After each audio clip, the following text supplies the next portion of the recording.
Alors, vous me demandez de vous parler du vent en Avignon.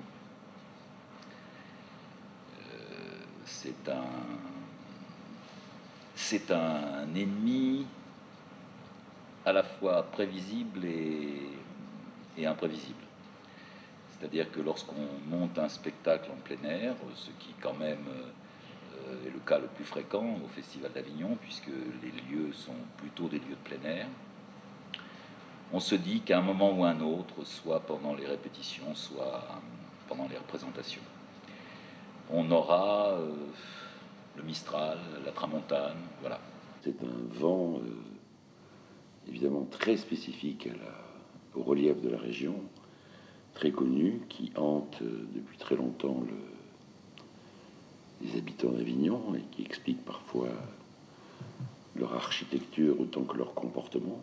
Mais généralement, quand le Mistral se met à souffler, ce sont d'abord des vents de l'ordre de 60 à 80 km/h, avec des pointes de 120, 130, et qui durent volontiers, qui s'installent, qui durent volontiers un jour, 2 jours, 3 jours.